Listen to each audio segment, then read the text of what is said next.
I have been waiting for this day for a long time. Okay, it's been like 3 months, but for a TV nerd, that's like an eternity.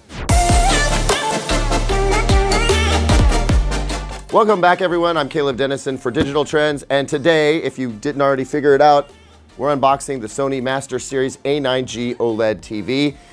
The TV that was called the best TV of 2019 by a bunch of video enthusiasts out in New York. Big video shootout, if you're not familiar. This guy beat out the LG OLEDs. How'd it do it? Well, I think we're gonna find out real soon. But first, we gotta get into this box and set this puppy up. Okay, so here's everything that comes in the box. And folks, you gotta dig a little deep to find the stand and the power cord. Everything else is just sitting right up top. The base here is metal construction with a little plastic overlay, and I'm stoked to see this because last year's premium OLED from Sony was ridiculous with this ballast and this raked back stand, and it was a huge pain in the butt. This looks simple. I'm down with that. 4 decorative pieces here. That's a lot of decorative plastic, so I'm curious to see how this TV is going to come together. We've got the new Sony style remote that we saw with the X950G and a couple Sony batteries for that. The legs that attach the TV to that stand over there, power cable, screws, you know what we do with those, and then the setup guide. You might actually want to keep this around. It's kind of handy. I had to look at it, and I set up TVs all the time. Okay, so we unboxed the TV, got it set up on our media center stand here with a little piece of cardboard underneath. Don't worry, the screen's not getting messed up. And I found this twist tie that I missed before. Oops. But also this other piece of decorative plastic, which means that I think we have like we've got like 5 pieces of decorative plastic here, which is, I don't know, it's just a little extra. I'm used to just putting a couple of pegs in a TV and standing it up and turning it on. So we got some work to do, but you know what? When we're done, it should look really good. So with my trusty quick setup guide right next to me, making sure that I don't set up the stand the wrong way. I know now that I need to take these little L-shaped brackets and plop them right here. And then you know what happens next. We start screwing. Now that these legs are on, we know that the metal portion faces forward, so we'll drop this down here, slide it in thusly, and then more screwing.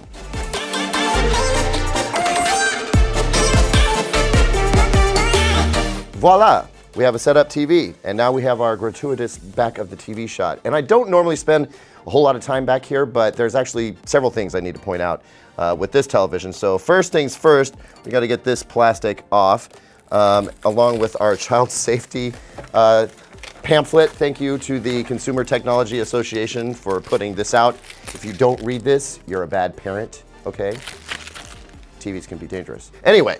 So first thing I notice about this TV is the fact that it is sitting almost flush with the media cabinet here. That is a super good look. That is a carryover from previous models.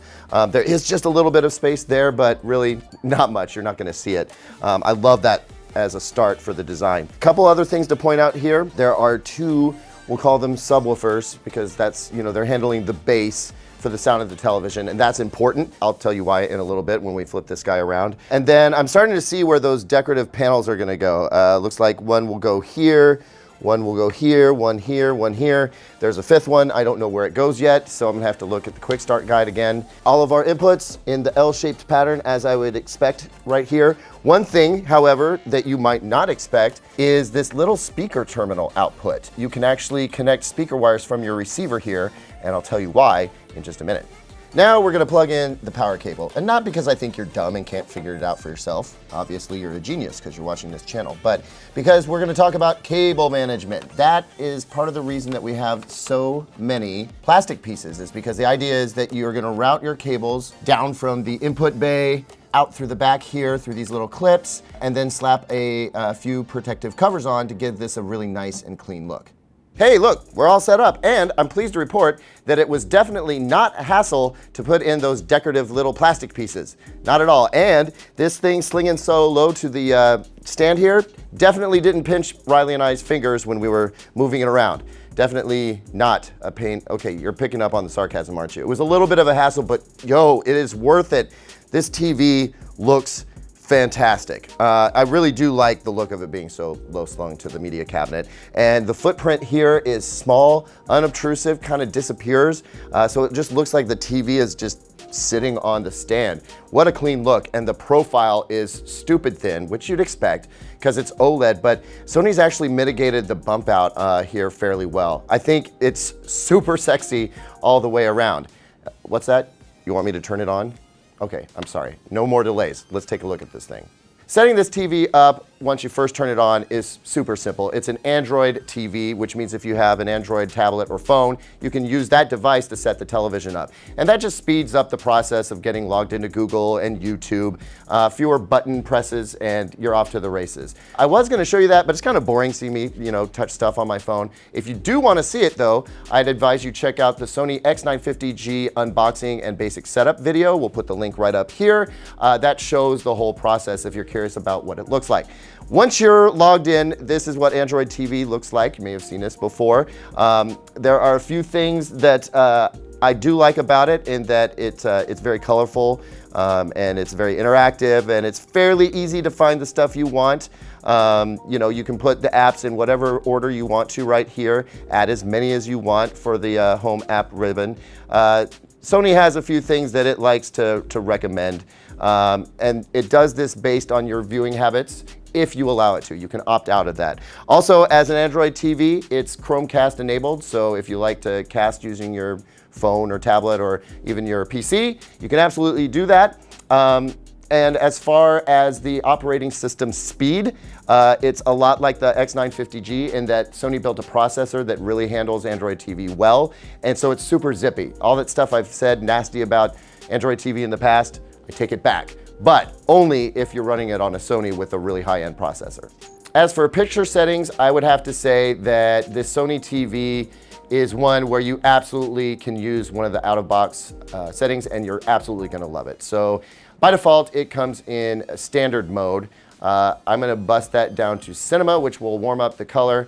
And then we wanna take a look at what it's doing with some of the other settings. The light sensor for optimizing brightness according to ambient light, it does a decent job, but I don't like that. So I'm gonna turn that off, go into advanced settings. We wanna check in the motion section. It has a custom motion flow setting, really low clearness setting. Cinemotion is on. That makes 24p content look a little bit less juddery. Smoothness is way down at 1. This is going to be fine if you don't mind just the tiniest little bit of soap opera effect, but if you're really bothered by that, I would suggest that you switch this to off. I generally recommend that for all TVs. Outside of that, the cinema mode is going to be the most accurate and definitely the preference for people who watch in darker rooms. It's also appropriate for a daylight lit room, but if you prefer something a little brighter, I would suggest going with standard. It's a little colder in the color temperature, but still perfectly usable. Couple cool things to know about this TV. One, it supports EARC or eARC, so if you're looking forward to using that feature in the future, if you're a big AV enthusiast, the TV's got it. It does not do variable refresh rate or auto low latency mode, which is part of the full HDMI 2.1 spec. I think we'll probably see that in Sony's TVs next year. The other really cool thing about this TV, you may have heard, the screen itself is a speaker. There are little actuators behind the screen that cause the screen to make sound, which is fantastic because it localizes the sound. So if, say, there's somebody speaking over here, you hear it coming from over here. You actually can get a decent stereo effect out of the TV as well. But remember earlier I showed you that little center channel input in the back for speaker wires?